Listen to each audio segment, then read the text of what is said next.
Welcome back to educator.com. This lesson is about adding integers. In this lesson, you're going to learn about adding integers and also using absolute value. Adding integers is a very important skill, and I'm sure you've already used it in your day-to-day life. The applications are for situations like describing money, specifically perhaps in a bank account or how much money you have in your pocket.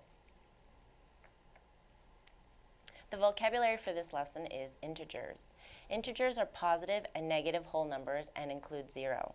Some examples are 1, 2, 3, -3, -2, -1, and then also including 0.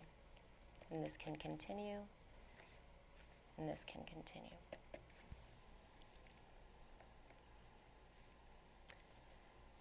When adding positive integers, your answer will always be positive. For example, 3 plus 7 is positive 10. Sometimes it might be written a little differently with the positive symbol in front. Whenever you don't see a sign, either negative or positive in front of a number, you assume that the value is positive. 11 plus 8 is 19. You may sometimes see it written with a double positive.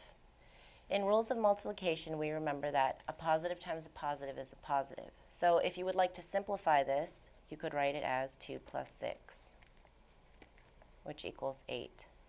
All of these values were positive because all of our integers were positive.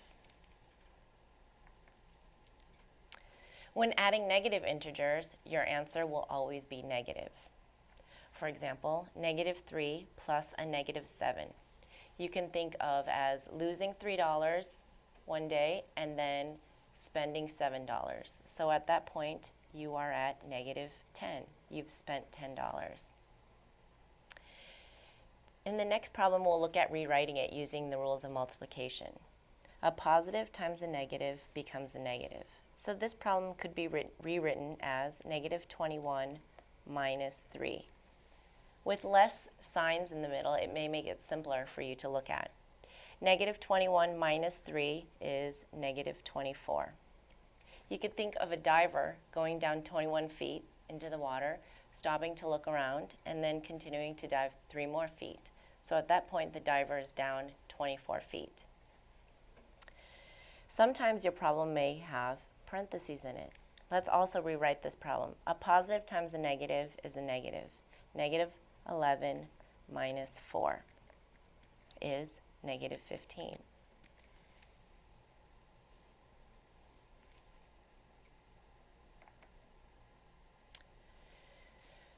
When adding integers with opposite signs, it's useful sometimes to use a number line.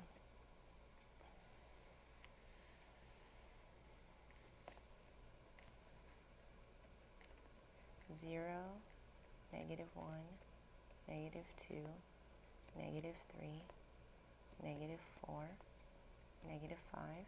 I'm going to extend my number line here so that I can include -8. -6, -7, -8. And add some on the positive side here. 1, 2, 3, 4, 5, 6. So let's use this number line to add these two integers. They have opposite signs. One is a negative, the -8, and one is a positive, positive 10. Let's start at -8 on our number line. And then we're going to move in the positive direction of the number line 10 units.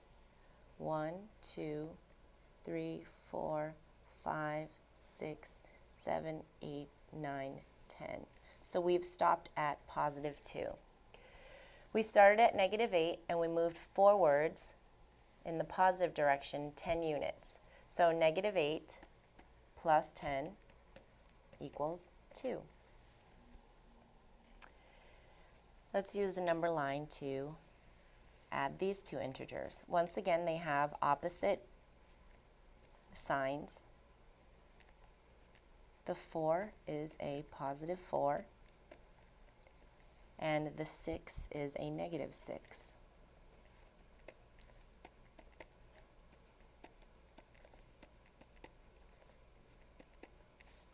So let's start at positive 4. Now I'm going to be moving backwards in the negative direction on the number line 6 units. 1, 2, 3, 4, 5, 6. I've landed at negative 2. So starting at positive 4 and moving back 6 units, we end up at negative 2. So 4 plus a negative 6, which can be rewritten as 4 minus 6, equals negative 2. In adding integers with opposite signs, you can also use absolute value. Take the absolute value of each integer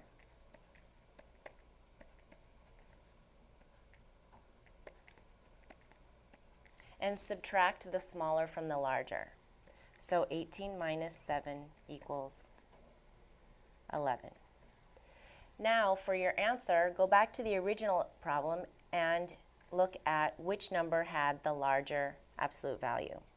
Negative 18 had the absolute value of 18. It was larger. So you were more down on the negative side if you were to draw a number line. So your answer is negative 11. So negative 18 plus 7 is negative 11. Here's an extra example.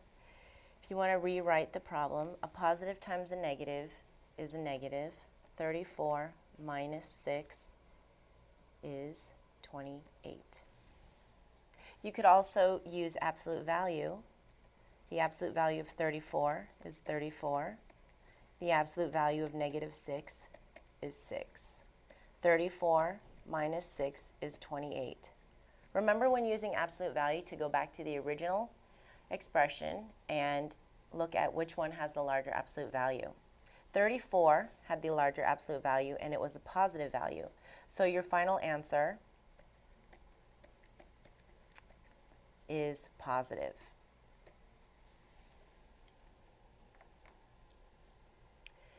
Two plus negative 13. A positive times a negative is a negative. In this case, absolute value would be very helpful because you cannot subtract 13 from 2.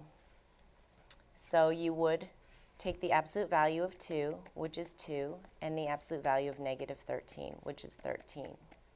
Now you can reverse the numbers and subtract. 13 minus 2 equals 11. Remember to go back and look at which had the larger absolute value. The negative 13 had the larger absolute value of 13. And in the problem, it had a negative symbol. So my answer will be negative 11. So 2 plus a negative 13 equals negative 11. Sometimes you can use real-life examples to help you think about adding and subtracting negative numbers. For example, if a person has $2 and wants to buy something that costs $13, this person will have to spend $13. So having $2 is not enough for a $13 item. So how much is this person short? This person needs to have $11 more in order to buy the item. You owe your teacher $27 for a class field trip. You give her a payment of $15. How much do you still owe her? The field trip costs $27. Take away from that cost $15. That's what you have already given your teacher. The remaining value is how much you still owe her. So you still owe your teacher $12. A golf ball is 11 inches underwater. While trying to retrieve it, the golfer accidentally kicks it so that it descends another 8 inches. How far under the surface of the water is the golf ball? Let's represent where the golf ball is using integers. So when the golf ball is 11 inches underwater, it's below the water level, so it's negative 11 inches. When the golfer tries to go get it, he accidentally kicks it and kicks it lower another 8 inches. So descending means moving downwards. So that's another 8 inches downwards. How far under the surface of the water is the golf ball? So the golf ball has been moving in the same direction, downwards. So let's add these numbers. 11 plus 8 is 19. So now the golfer needs to go down into the water 19 inches to retrieve the golf ball. Thank you for watching educator.com.